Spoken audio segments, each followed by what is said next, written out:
मध्य प्रदेश में होने वाले विधानसभा चुनाव की तैयारी में जुटी भाजपा को बड़ा झटका देने की खबर सामने आई है, जहां पूर्व मंत्री दीपक जोशी ने कांग्रेस में शामिल होने का ऐलान कर दिया और 6 मई को राजधानी भोपाल में पूर्व सीएम कमलनाथ की मौजूदगी में कांग्रेस ज्वाइन करेंगे। आपको बता दें कि प्रदेश में बड़े राजनीतिक उथल पुथल को लेकर हमारे साथ जुड़ चुके हैं स्टेट हेड इमरान खान। इमरान, तमाम अटकलों के बाद आखिर दीपक जोशी ने भाजपा को छोड़ने का पक्का इरादा कर लिया, जिससे प्रदेश की सियासत में अचानक उबाल आ गया है। इस पूरे घटनाक्रम को लेकर राजनीतिक गलियारों में क्या चर्चा है? बिल्कुल, देखिए सौम्या, मैं आपको बता दूं, मध्य प्रदेश में जैसे ही नजदीक विधानसभा चुनाव आते जा रहा है, वैसे ही कहीं ना कहीं राजनीतिक पुतल पुतल भी चालू हो गई है जी। और भाजपा में इस समय अगर देखा जाए, मध्य प्रदेश में बड़ा भूचाल कहीं ना कहीं आया है, क्योंकि भाजपा के संस्थापक सदस्यों में शुमार रहे पूर्व मुख्यमंत्री कैलाश जोशी के बेटे दीपक जोशी पिछले करीब 1 माह से उनका चल रहा था कि मैं कांग्रेस ज्वाइन करूंगा और भाजपा को छोड़ रहा हूं। इसको लेकर भाजपा के भी बड़े से बड़े नेताओं ने दीपक जोशी को मनाने का फैसला लिया, मनाने का प्रयास किया, लेकिन कहीं ना कहीं दीपक जोशी के मन में जो भाजपा के प्रति नेगेटिवता आई है, उसको लेकर कहीं ना कहीं दीपक जोशी बिल्कुल अड़े हुए और दीपक जोशी किसी भी प्रकार से कोई भी नेता, बड़े नेता की बात नहीं मान रहे। चाहे मैं प्रदेश के गृह मंत्री की बात करूं, चाहे प्रदेश अध्यक्ष बी डी शर्मा की बात करूं, चाहे और भी कोई बड़े नेता है, मुख्यमंत्री शिवराज सिंह चौहान तक ने उनसे बात की, लेकिन वो किसी भी तरह की बात को मानने को तैयार नहीं है। और उन्होंने जो अटकलें अभी तक चल रही थी उनको स्पष्ट कर दिया कि 6 मई को वो अपने पिताजी स्वर्गीय कैलाश जोशी पूर्व मुख्यमंत्री की तस्वीर लेकर भोपाल पहुंचेंगे और भोपाल पहुंचने के बाद कमलनाथ के समक्ष वो कांग्रेस की तरफ लेंगे। तो कहीं ना कहीं राजनीतिक में एक भाजपा की अगर बात करो, भाजपा का एक बड़ा नेता, कद्दावर नेता कहा जाता है मध्य प्रदेश के, अब वो दीपक जोशी कहीं ना कहीं अपनी ही पार्टी से नाराज चल रहे थे और पहले वो जहाँ से चुनाव लड़ रहे थे वहां से उनको हार का सामना करना पड़ा था। उसके बाद कहीं ना कहीं भाजपा उनको सेटलमेंट नहीं कर पाई। सेटलमेंट ना करने का कारण आज एक बड़ा कारण भाजपा के लिए बड़ी मुसीबतें खड़ी हो गई हैं, क्योंकि जो दीपक जोशी के पिता थे कहीं ना कहीं भाजपा के संस्थापक सदस्यों में शुमार रहे और पूर्व मुख्यमंत्री रहे हैं और बड़े कद्दावर नेता मध्य प्रदेश के माने जाते थे।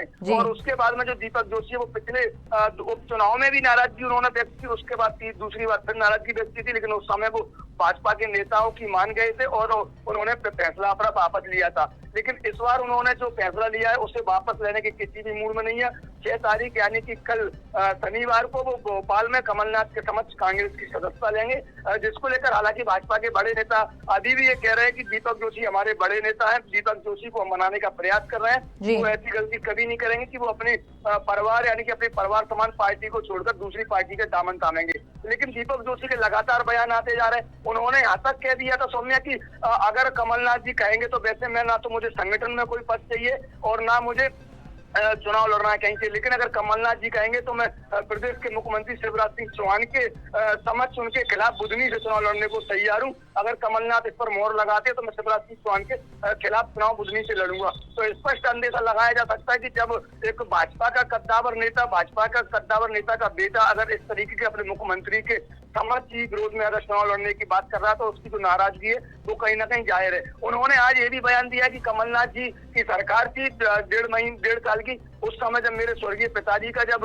निधन हुआ था उस समय कमलनाथ जी ने मेरे को मेरे पिताजी की उसके लिए जगह आवंटित की थी और 3 मिनट के अंदर मुझे जगह दे दी थी। कमलनाथ एक सुलझे हुए नेता है और वो पार्टी में जो कार्यकर्ता है, जो पदाधिकारी है, उनको तवज्जो भी देते हैं। लेकिन भाजपा लगातार मेरे को कहीं ना कहीं गुंडा राज में उसमें ले जाने का काम कर रही थी और भाजपा ने मेरे साथ जो किया वो गलत किया, क्योंकि जब मैं चुनाव आ रहा था उसके बाद कई सारे वादे भाजपा ने किए थे कि आपको कहीं ना कहीं अध्यक्ष का दर्जा दे दिया जाएगा या फिर कहीं आपको सेटलमेंट कर दिया जाएगा। लेकिन मुझे अब ना तो पार्टी की सदस्यता, पार्टी में रहना और ना मुझे कोई किसी पद चाहिए और ना मुझे संगठन में कोई पद चाहिए और ना मैं कांग्रेस से अपेक्षा रखता हूं कि वो भी मुझे कोई पद है। मैं तो एक छोटा सा कार्यकर्ता बनकर कांग्रेस की सदस्यता ले रहा हूं। तो सीधा अंदाजा लगाया जा सकता है कि 2023 में जो चुनाव विधानसभा के जैसे जैसे नजदीक आते जा रहे हैं उसके बाद राजनीतिक उथल-पुथल दोनों ही दलों में, चाहे बयानबाजी की बात करूं मैं या फिर पार्टी के नेताओं को छोड़ने की बात करूं, ये भी कयास लगाए जा रहे हैं कि दीपक जोशी के बाद 2 और मध्य प्रदेश के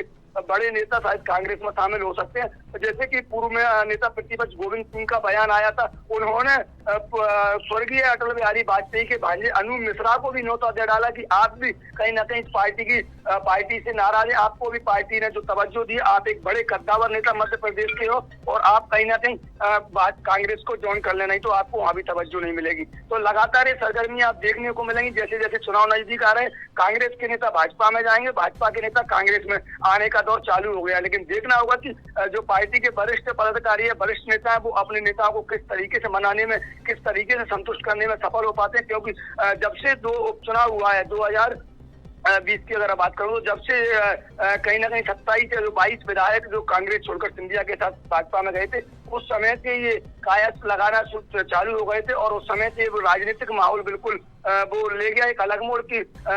पार्टी चेंज करने के लिए नेता लगातार उसके बाद कई नेताओं ने कांग्रेस का दामन थामा और कई नेताओं ने भाजपा का दामन थामा। तो 2020 के उपचुनाव के बाद ये मध्य प्रदेश में एक अलग ही राजनीतिक भूचाल आना शुरू हो गया था और कहीं ना कहीं 2023 में उसका असर दिख रहा है। और अभी चुनाव में 6 महीने तक कितना और राजनीतिक भूचाल आएगा, या अभी आने वाले समय में देखा जाएगा। क्योंकि लगातार पार्टियों की गतिविधियों से कोई नाराज चल रहा है तो किसी को संतुष्ट करने में लगे हुए।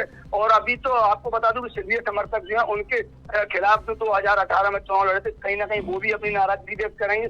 क्योंकि जो कांग्रेस को दामन छोड़कर भाजपा में आए थे सौम्या, वो नेता कहीं ना कहीं अभी भी असंतुष्ट है। हालांकि उनकी असंतुष्टि अभी जाहिर नहीं हुई है, सामने नहीं आई है, लेकिन अंदरूनी ये कहा जाता है कि वो भी कहीं ना कहीं अपनी पार्टी से असंतुष्ट नजर आ रहे हैं। तो देखना होगा कि भाजपा किस तरीके से अपने बागी नेताओं को, अपने असंतुष्ट नेताओं को संतुष्ट कर पाती है। क्योंकि अगर इस तरह का दौर चलता रहा तो कहीं ना कहीं भाजपा को बड़ा नुकसान सहना पड़ेगा। और 2023 के चुनाव में, विधानसभा चुनाव में कुछ ज्यादा समय नहीं बचा। इस तरीके के अगर नेता इधर से उधर होंगे तो कहीं ना कहीं एक दीपक जोशी की अगर बात करें तो बड़े नेताओं में शुमार थे।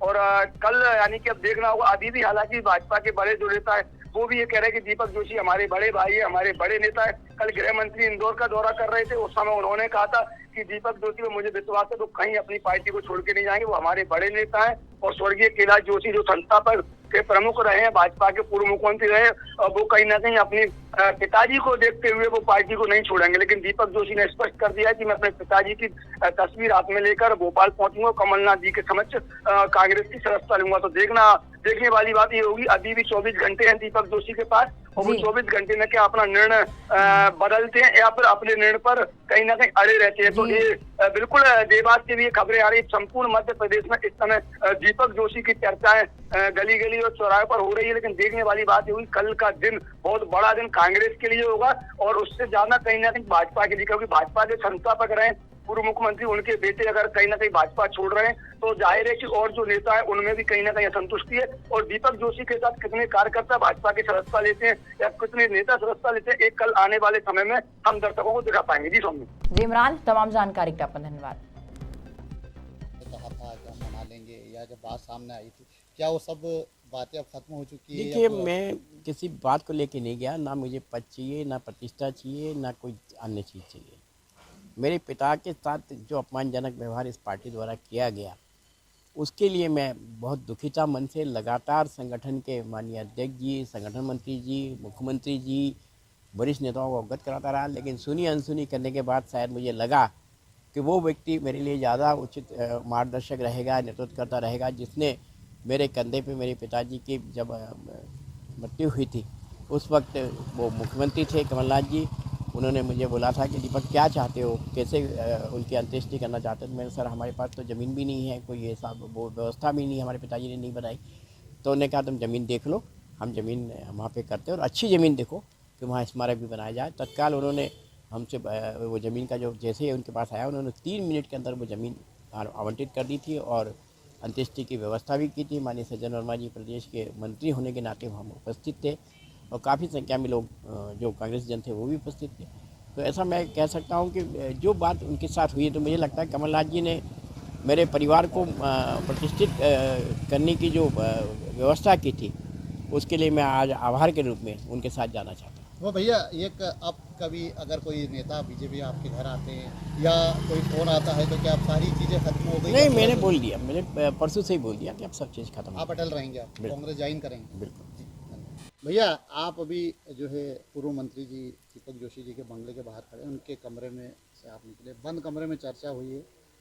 उनका ये कहना है कि अब सब कुछ खत्म हो चुका है, मैं कांग्रेस ज्वाइन कर रहा हूँ, और एक चर्चा हुई है। क्या चर्चा हुई और क्या कुछ अब आपका कहना है इस पूरे मामले में? देखिए, दीपक जोशी जी के बंगले पे मेरा आना कोई नई बात नहीं है। जैसा उन्होंने आपको बताया कि मेरे और उनके परिवार के तीसरी पीढ़ी के संबंध हैं और वे मेरे बड़े भाई हैं। मेरी जब उनसे फ़ोन पे चर्चा हुई तो वो मेरे आना चाह रहे थे, तो मैंने कहा नहीं, मैं छोटा हूँ आपसे उम्र में, मैं आपके घर पे आऊँगा। वो मुझसे कहते रहे कि नहीं, आप हमारे अध्यक्ष हो, मैं आपके आऊँगा। इस गुफ्तगू में मैंने उनसे निवेदन किया कि आज मुझे आ जाने दो। फिर मैं आज यहाँ आया हूँ उस रूप में और मैं उनका स्वागत करता हूँ। कांग्रेस परिवार में वे एक वरिष्ठ सदस्य के रूप में हमारे यहाँ पर उपस्थित रहेंगे और उनके अनुभवों का लाभ कांग्रेस पार्टी को मिलेगा, यह मैं ऐसा मान के चल रहा हूँ। अब क्या रूपरेखा है जो है आपकी 6 तारीख को लेके जो कांग्रेस ज्वाइन करने की बात आ गई है? देखिए, 6 तारीख को हम लोग यहाँ से साथ जाएंगे और जैसा कि मैंने पहले भी कहा था कि दीपक भाई और हम सब लोग साथ ही यहाँ से जाएंगे और जो कैलाश जोशी जी का बंगला है वहाँ से लेके कमलनाथ जी के बंगले तक पद यात्रा करके हम लोग जाने का प्लान बनाया है। और चूँकि कैलाश जोशी जी की एक तस्वीर लेके हमको जाना है तो माननीय कमलनाथ जी को उनके बंगले पे हम सौंपेंगे। उसमें हम सब साथी जितने वरिष्ठ कांग्रेस के नेता हैं मैं उन सबको इनवाइट करूंगा, वो भी साथ चलना चाहें तो चल सकते हैं, ऐसी मेरी उम्मीद है। पर दीपक भाई का ये कहना था कि हम सादगीपूर्ण तरीके से करना चाह रहे हैं, तो निश्चित रूप से जैसा दीपक भाई का आदेश है हम लोग सादगीपूर्ण तरीके से कांग्रेस के वरिष्ठ नेताओं के साथ हम जाएंगे। अभी उन्होंने कहा था जिस तरह अपमान हुआ है एकता जी का, उसको मुझे बात कहे तो आप क्या कहते हैं? देखिए, मैं ये बात सच कहना चाहूँगा कि राजनीति सब अपनी जगह पे है, समय को भूलना नहीं चाहिए। और मैं ऐसा मानता हूँ कि 3 मिनट में हस्ताक्षर करने वाले माननीय कमलनाथ जी, जिन्होंने जब अंत्येष्टि हो रही थी तो सज्जन वर्मा जी मुख्यमंत्री के प्रतिनिधि के रूप में वहाँ उपस्थित थे, मध्य प्रदेश शासन के मंत्री थे, मैं भी वहाँ उपस्थित था। जब चर्चा की गई तो 3 मिनट के अंदर कमलनाथ जी ने सारी व्यवस्था की और सारी अंत्येष्टि की व्यवस्था इसलिए की कि एक माननीय पूर्व मुख्यमंत्री जी की अगर देहावसन हो जाता है, देहांत होता है, तो निश्चित रूप से सबके लिए दुख भरी खबर होती है। आज उनका स्मारक बनाने की बात आ रही है तो कौन सा बड़ा काम है।